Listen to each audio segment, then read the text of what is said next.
heaps of rain in the forecast too. It's about to be crazy. So, Oh, really?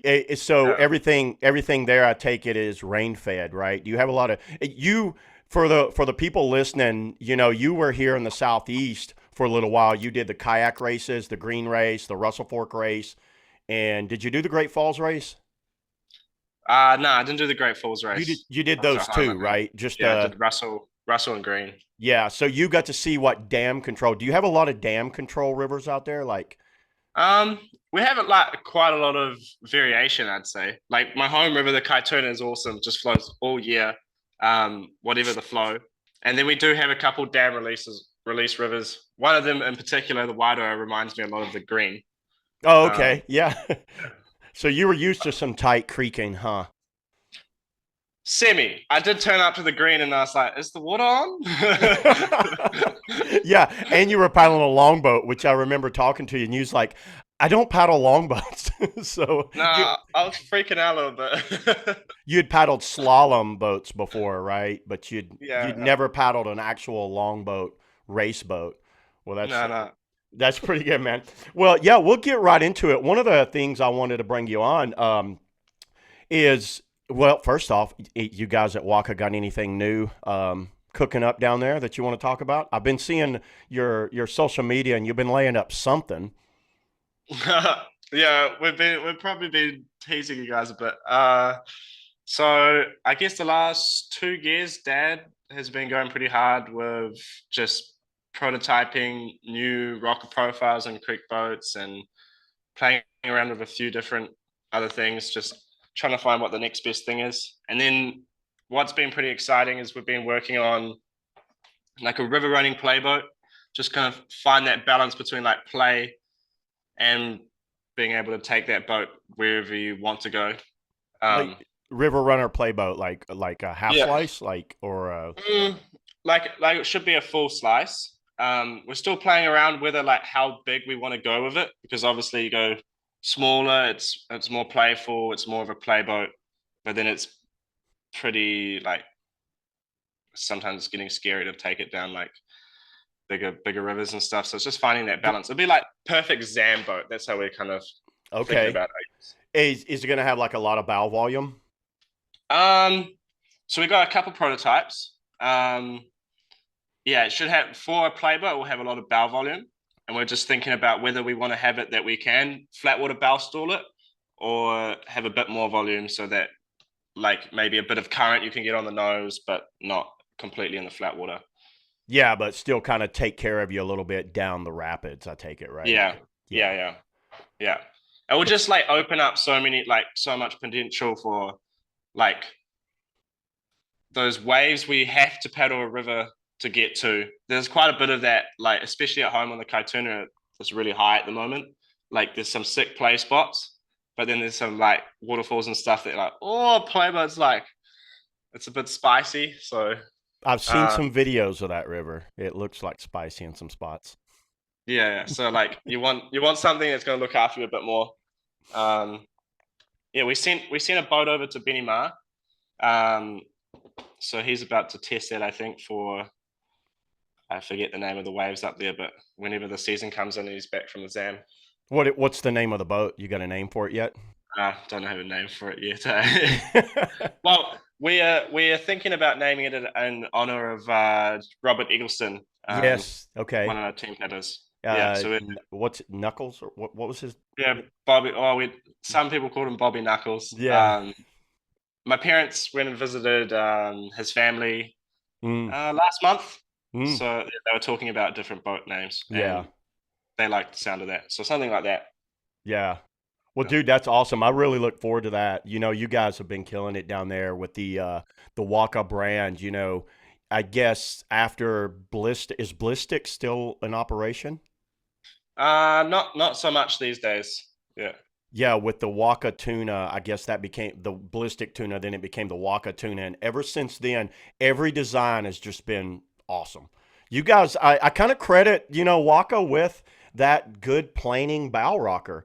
Nobody was doing it. And then I started seeing some boats that really skipped out and nice flat planing bow rocker in the bow. And then once Waka started hitting the market, now we got them everywhere. Yeah. No, Dad had been working on that for a long time, like that rocker profile that you're talking about. Yep. Like I remember as a young kid, just like Dad being in the garage at the house, just working on composite like boats. He'd paddle them on the Kaituna for a season, then make something else. I think it was just like a progression through the years. Yeah. Um, like he was Dad was designing for Preon back in the day. Yep. Then he set up Blistic with a Charles Sage, who was the owner, still the owner of Blistic. And then he sold it to Charles and then came back 10 years later for the turn and made that. And then because it was in New Zealand and it was hard to ship the boats off, um, there was just an opportunity arose to make like a factory in Europe and make another brand. So Yeah, they were molded in Czech Republic for a while. Am I correct? Yeah. yeah. So pretty much, Dad and Sam Sutton got together, threw a bit of money towards the mold, bought the mold, shipped it off to Europe, and the old Neki factory actually was making the boats for a while Where's that located at, the Neki factory? in Czech, in Czech. I did not know. Uh, Okay. Okay. yeah, so that's still up and running. But then, yeah, we're having a few problems back in the days, and then we moved over to Italy, and that factory is awesome, and the boats have been amazing. Yeah, not the same place that Zet is made in Czech Republic. They're in Czech No, Republic, right? That's a not different. the same place. Yeah. Yeah. I just you're thinking how many factories are in the Czech Republic? Yeah, no, but that was pretty early days. We've been in Italy for a long time. Yeah, yeah. Well, that's awesome, man. And definitely your quality, from what I've seen, I work in the industry a lot and I've seen the quality on Wakas just get 10 times better. It's so much better now. Yeah, no, the new plastic that we've had for coming up 3 years now has been like Mm. amazing. Like I've been trying to give the boats a thrashing in Norway and stuff, and it held Yep. up really well. It's always about that balance of having a boat that like soft and stiff. You know, Hmm. if it gets to that level of stiffness where it takes a hit and it just cracks, then it's just done. You can't really do much with it once it's cracked.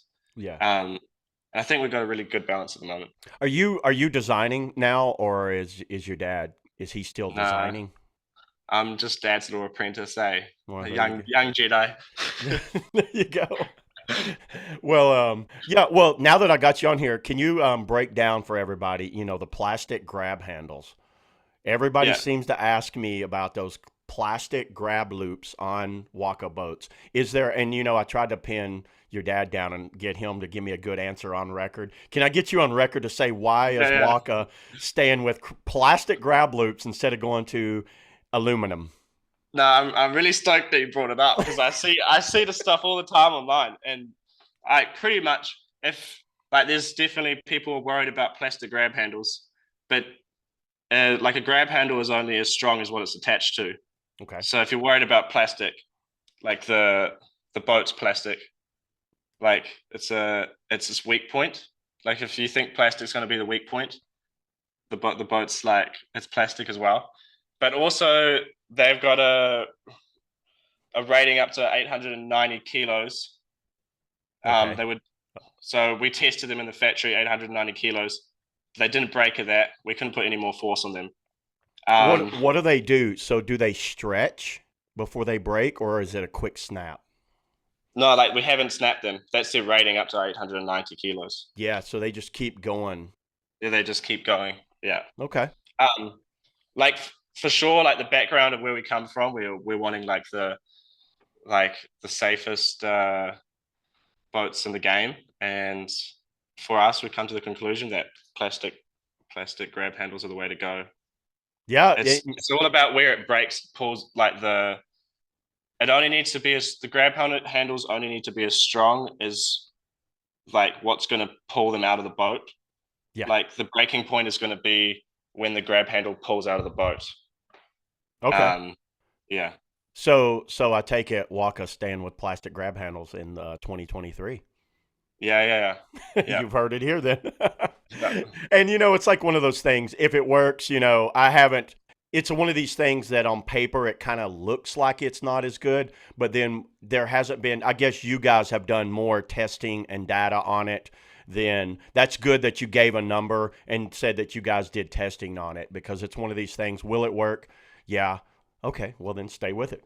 There you go. Yeah, yeah, yeah, 100%. And that's just like what we've found, like the rating that we've come up with. We haven't actually broken them, so they'll be able to hold a lot more, I'd say. Yeah. Okay, man. Well, And I that's think, good. yeah, yeah. The main thing is it's just like when the grab handle pulls out of the boat, because you could have like an unbreakable grab handle. It doesn't mean it's still going to rip out of the boat at some It's going point, to and pull that's the insert plastic. out. Yeah. I had done Yeah, some testing, and usually it just pulls the whole insert out of the kayak. Like it just yeah, rips it, and then you got a big hole that big in your kayak. yeah. Yeah. And that, yeah, that's just like at some point that's going to happen. So it's like the strength of the inserts that is probably more important. Yeah. Well, good deal, man. And something else, when you was on the Russell Fork there, I actually used a paddle that you had. I don't know, we kind of talked briefly there, and you had this new paddle. Give us an idea. Is Waka doing paddles now? Yeah, man, we've been working on that for a good while now. Yeah, dad made paddles way back in the day, Okay. like 20 years ago. Yeah. Um, Pretty sure he vowed never to make them again. I don't think he liked working the composites. Um, but yeah, so we'd been trialing pedals probably for the last 2 years with Waka, and It's under the Waka brand, right? These are under Waka the Waka paddle. brand, Okay. Waka Yeah. pedals.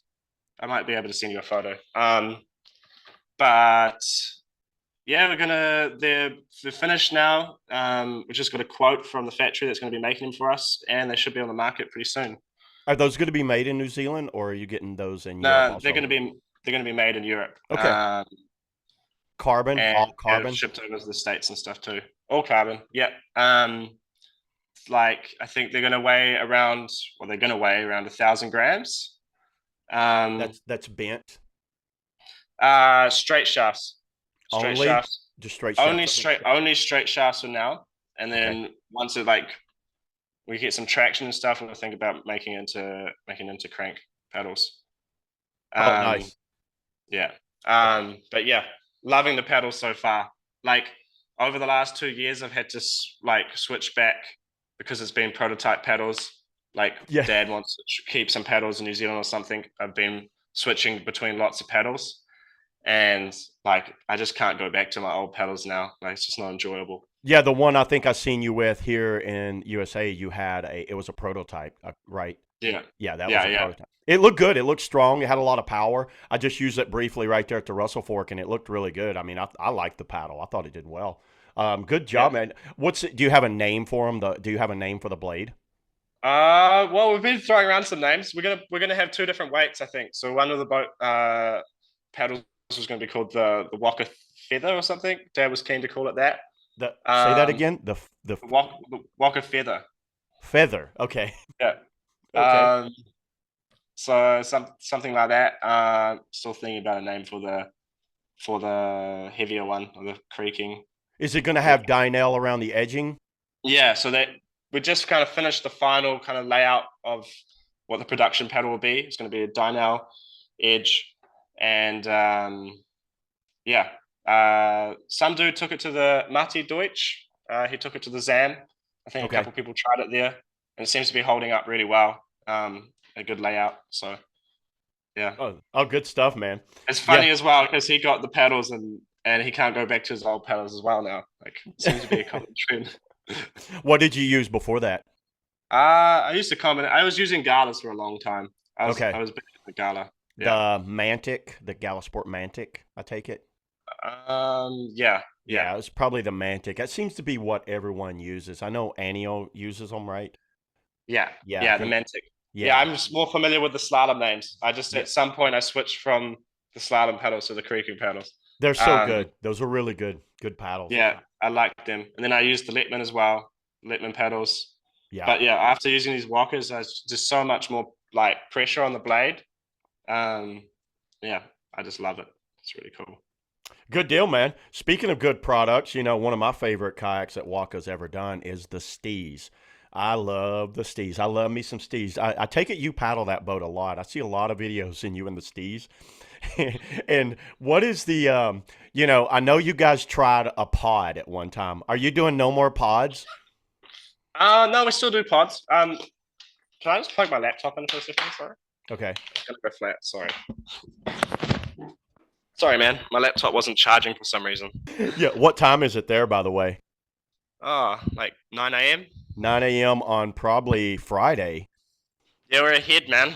Yeah, I'm three. It's 3 We're in the p.m. future. Thursday. Yeah, you're in the. I'm talking to a man from the future. Look at this.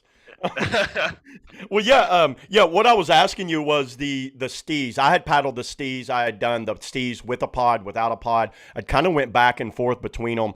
Me personally, Dagger tried some volume adjustments. Why at Waka did you guys decide to try to add volume? I mean, is it something that's been good for you? I don't see many people using that the pod. volume, the volume is the pod. Yes. Yeah. So I think like the idea of the Steeze, it was made quite a couple years back now, but the idea was to have something that you could like one boat that would rule them all. Like you could go play on a river and do your whippies, run some stouts, and then if it got like really stout, you could chuck a extra piece of volume on and go run whatever you want in it. Um, One thing we didn't foresee though was that uh, we started playing around with putting extra volume in the tail, like what the Puffy Steeze is now, Mm-hmm. and that just really took off. And now that's what I paddle pretty much all the time because it's just the perfect balance. You see, if I went to Norway or something, I'm just paddling a Puffy Steeze the entire time. On the right eddy line, I can get it vertical, but I'm paddling the biggest whitewater I personally can, and that. I just think it's the perfect balance. Yeah, and And yeah, the only time I've really seen the pod the only time I've seen the pod paddled this year was at the race in Veka, Extreme Sport Veka, World Champs. okay. But it hasn't been that popular in recent years. People just jump in the Puffy Steez. Yeah, and that was my next question. So, when did you decide to go that route of making the puffy stees? And like, what would you recommend the puffy stees over the normal stees? What would be your if a somebody new was like, hey, I want to get a puffy stees or I want to get a stees? What would you recommend to them? How would you answer that question? Um, well, I think the Steez is just they're the same boat. The Steez is just a little bit smaller in the tail, a little bit more playful. Um, it's easier to get vertical. It's still a super river worthy half slice. It's not like gonna back loop you over in every little thing. I'd happily take it down most rivers.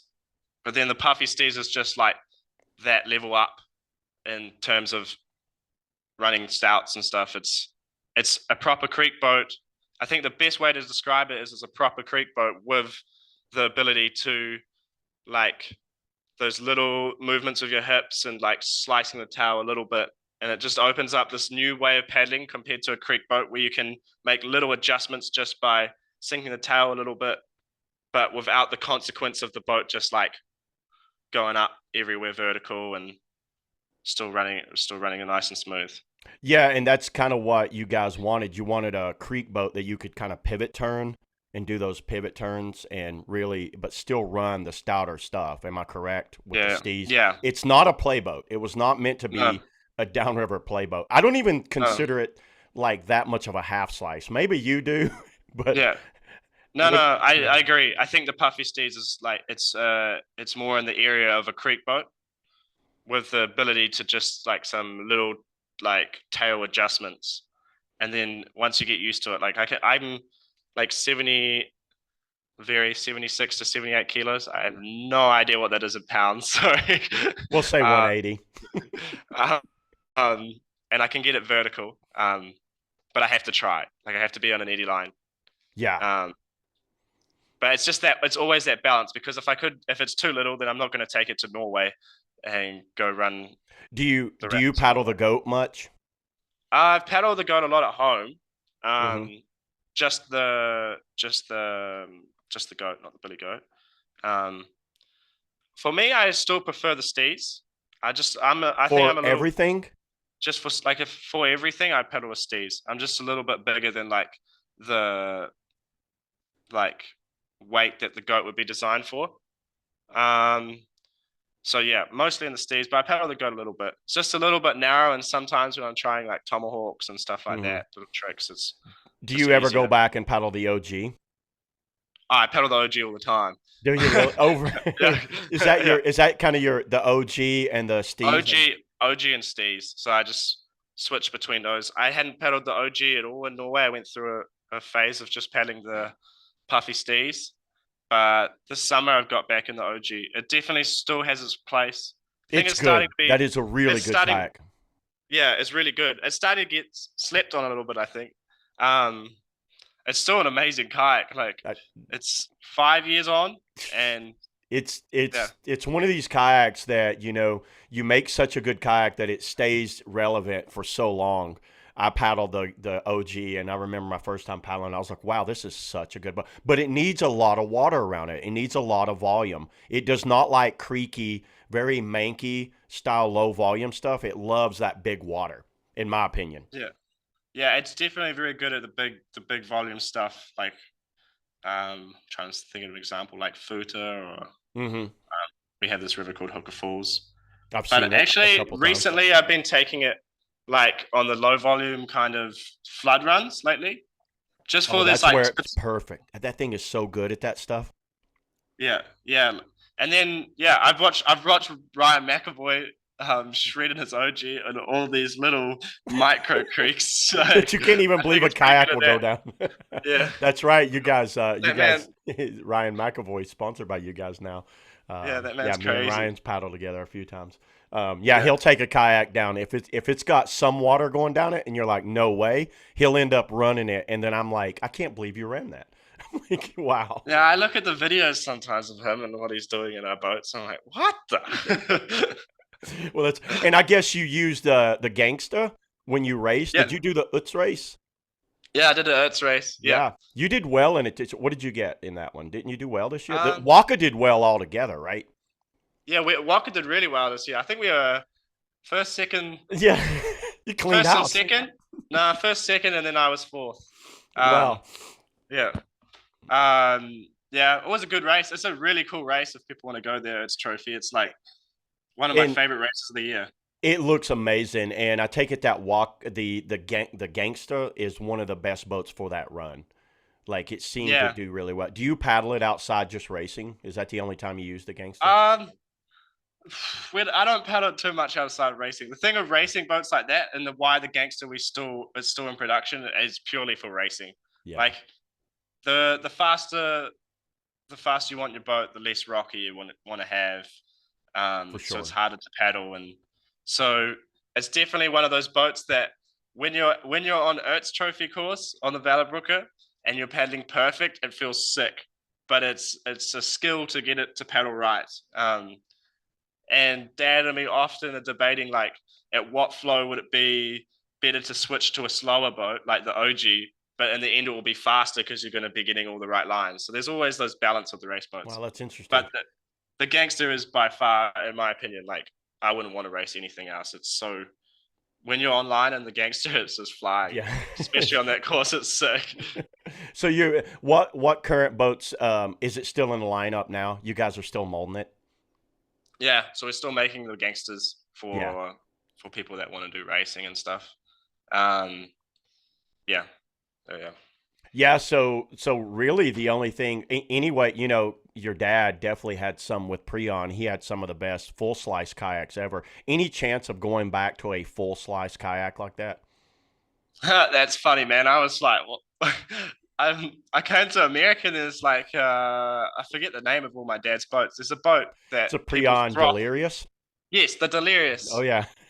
Dad hates that thing these days. Like I was looking at the Waka group chat the other day and people were talking about Deliriouses. I think it was Robbie actually, and he was like saying his feet have barely recovered from paddling it 20, 30 years ago or something. The feet have just turned into that.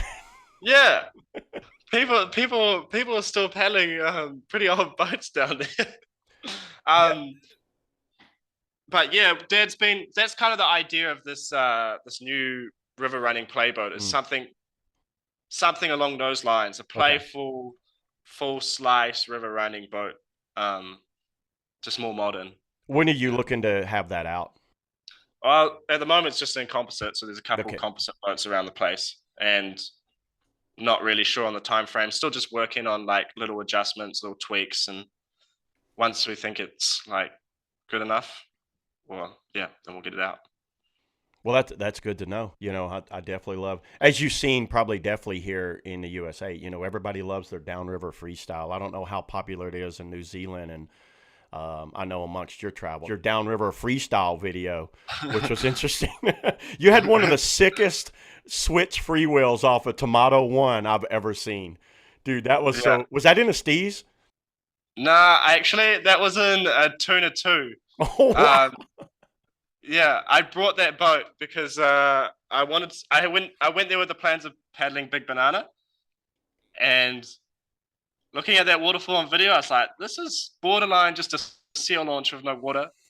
So I was thinking about the best boat for just plugging, and I was like, a Tuna 2 is going to be ideal for that. And in the end, I actually regretted bringing the Tuna 2. What's that? Um, well, I've got this new philosophy on like um, 45ing drops and stuff and what the softer boat would be. Initially, I always thought, a smaller boat like the Tuna 2 or more round hull boat's going to be softer. And I'm so used to planing hull, flat bottom kayaks like the OG or the Steeze that just skip out from everything. Yeah. And I found like if the Silencio or something's the perfect example, Silencio, that 30, Mm-hmm. 40 footer. Mm-hmm. Just like when you're coming down a waterfall and you boof and you land on a 45-degree angle, the best possible outcome is when that speed carries on from the drop and that falling speed converts into speed like skipping out. So there's no abrupt deacceleration onto the spine.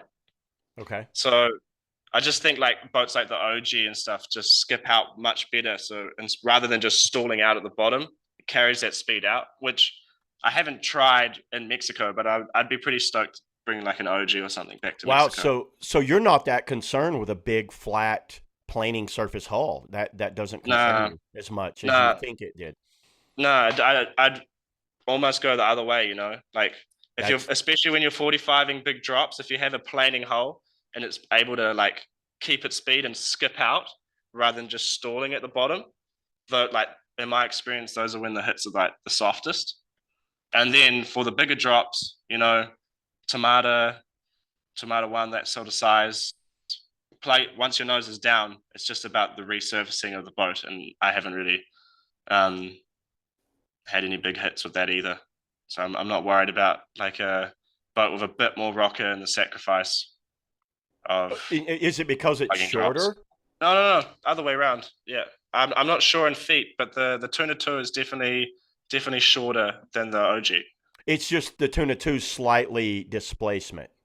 The Tuna 2 is just like an earlier model of the OG. So it's just the OG just skips slightly better, and the OG's got a bit more rocker. And that rocker, I think it concerns a lot of people, when you start getting to those big drops of like, there's no forgiveness. It's just going to land flat. But I think it also it seemed to help me in the past just with carrying that speed out, you can Yeah. really skip out rather than my good mate Kalen, he had like not just him. I've seen a lot of broken backs in recent years where the Yeah, people he got just hurt at stalled out. Silencio, right? Yeah, Yeah. and he had like a really good line, and it's not because of the boat. Like it Hmm. can happen in any boat, but um, just trying to avoid that stalling out on the bottom. If you can carry that skip out from like a 30, 40 footer, seems to be the softest hits. But What about when you get higher up and you have to plug? Does that rocker hurt you now? well, like that's another like concern that I was thinking about as I was saying. Like it hasn't really worried me. The extra rocker, it's not a problem. But when I was going to the size of like thinking of pedaling Big Banana, I didn't want to take any risks. I think the difference between like 60 feet and 128 or however high with no water, like I was a little bit unsure, and that's why I brought the Tuna 2 in the end. Hmm. Um, it was a mission to get made because that mold's kind of out of production now. Yeah. Uh, Did you run Big Banana Falls when you were there? no, and then in the end, Big Banana was much lower than we are anticipating. Um, so I I know had to call that off. Brian has run it, and I think Adrian Yeah, didn't Brian and Adrian both run it. I think. yeah. Brandon and Adrian have both run it. So yeah, the trip was kind of Dane's trip. Where Dane invited me with a couple others, Yeah, and his plan was to run Big Banana. you And guys did that right after the green race, I think, right? You did the green race, and yeah, then you guys just flew down to Mexico, from I heard, yeah, I just yeeted down there. It was pretty like fun. like a week It later. was a wild. It was a wild trip. Like I'd been planning that Downriver Freestyle stuff from the previous year, really. Working at home, lots of little movements, little Yeah. flat water drills and stuff, and like the amount of visualization and stuff I was doing for Tomato. I got there, did one warm up day, and I was like, I have to do this now. Like on this day two, it's just too scared. I had to get it out of the way. And But I was really stoked. which brings me to another question. When does someone, you've run definitely some really stout rapids. When do you look at something and decide when to walk it or when to run it? Like what in like Zach's head when you look at something and you say, "Oh, I don't want to mess with this." Even if someone runs it, you might still walk away. Give us all like something that you think about when you scout like a really stout rapid. Yeah. Well, someone told me something pretty recently that I really the idea of it when you take it to bigger drops. So the idea pretty much is you don't when the rapids get that big, you don't want to risk it. You don't want to just throw caution to the wind and see what happens. You want to be 100% stoked on that rapid. So in that sense, if it's a 100-foot waterfall, the lip is slightly too low, and you're like, oh man, I just want a little bit more water to clean up this little curler, and then it would be perfect. If you start thinking like that, or if I start thinking like that, that's when I'm like, okay, this is like it's not worth it. Because then if you do go run it, you could be completely fine. But if you're not, it's going to be much harder to accept the consequence of it because you're like, man, like the lip wasn't right. I wasn't stoked with this. Um, so I think it's just like being able to step back a little bit and look at it without for in my case, I would call it like just like I'm really highly motivated to run it and just step back for a second and look at it from a different perspective and see, is this really like clean? Is it good to go? Is it not? But I think that people have to do that on all levels of kayaking. Yeah, yeah, for sure. Is that are you speaking with that from some past experience where you've like questioned like, oh, if this lip was a little cleaner, but you went ahead and ran it anyway, then in hindsight was like, I shouldn't have done that. Well, actually, it was so what big banana was the first big thing I can remember walking away from in a while. And then so I've got back to New Zealand and there's been these 100-footer, like 2 or 3 100-foot waterfalls that are coming in with the rain. And they're not quite right. Oh, Hmm. someone's gone. Um, they're not quite right. That's So Dane. I'm He trying he just sent Dane to voicemail to stay on the phone. to. It's like, shut up, Zach. This is my secret. No, so it's been a good process with these waterfalls. Trying to catch these 300-foot waterfalls, just waiting for the right time to run them. And there have So I've any walked of away from all three of them just because the flows haven't been quite right. all first descents? All first ascents except one. Okay. Um, but it's just you in my head when I do a first ascent, I want to style it as well. And there's one in particular where like you could run it, but it's not much water going off it. It's going to be really hard to control, and it's pretty high. You don't want to mess with that height. Um, I think my idea of paddling and the way I want to paddle is I want to do everything with complete control. I don't want to do any like Yes. the huck and pray kind of style. I want to be completely in control 100% of the time. So I call it huck and hope. yeah, huck and hope. Yeah. So Like I try and avoid that as much as possible. and just hey, it worked out. Wow, I'm like it looked like garbage. It's like, Yeah, yeah, I yeah. know what you mean. You wanna run something and you want to make it like you want to feel that you ran it. You didn't just survive it. Correct? Am Yeah, I? 100%. Yeah, Yeah. yeah. And it's like the same thing in Downriver Freestyle. Like I had a lot of chats with Kaylin and Dane about this. Like the way that you approach throwing a big back free wheel or something. Um, it's just like little steps building up to it. And of course, there's that height where you have to like there's a bit of a unknown where you're launching yourself into, and you have to link up all these little steps. But if you've done all the little pieces of that back freewheel, it's much easier to link together with control rather than opposed to just like coming up to a lip backwards and throwing and seeing what happens. Yeah. So you really want to get that nose down, and then it looks much cooler too. Yeah, you can usually see when someone nails it, and I've seen some messed up ones too. Did you miss any while you were down there that we didn't see on video? No, I only did the one. Okay, I was wondering. Yeah. It looked good. I went to Great Falls a couple of days beforehand. Yeah, I've seen that. Not many drops to practice on. No. And Kayla learned there. So I actually turned up to the dam. Yes. At the very top of Great Falls. Yeah, you kind of this much water going off it. Let me guess, you tomahawked it? No. I just Kayla cracked up because we went there for the first time, and I just stayed there for like an hour and a half trying like back freewheels from standstill and getting to that second stroke, because you can see on that video of Tomato 1, it's all about the throwing and catching on that second stroke. And then you can control your angle again. And you were doing that to keep from over rotating, right? Or yeah, or you can just from that second stroke, you can control if you want to stop the movement, or like pull it like backstroke it back down a bit more. It's just almost becomes like running a waterfall again. There's a few adjustments I want to make to it. I want to try throw another big one. I want to try straighten the back freewheel up afterwards. So I stayed on the edge, which I was planning to do. But I'd like to like bring it back to straight, because I think the hit would be a lot softer like that. Instead of going in at that angle, you're thinking of trying to line it back up like that. Yeah. Do you toss your paddle in this, or do you want to hold on to it during that? Nah, I toss my paddle. Okay. So after you catch that second one, then you toss it. Yeah. And on big drops, I'm just like, I don't want to risk it with my shoulders. That's smart. That's smart. Don't get messed up on that. All right, man. Well, yeah. Zach, is there anything else you want to go over? Any Waka news or anything you want to bring up besides, new freestyle, Downriver Freestyle boats and paddles? Nah, man. It's new boat, new freestyle boat, like composites, prototypes, just all that stuff. Paddles are sick. Can't wait till those are out. And those are going to be in the U.S. You're going to put those. They'll be in the U.S. Yeah. How many dealers? Sure. Kaleva, and EG. Kaleva for the East Coast and EG for the West Coast.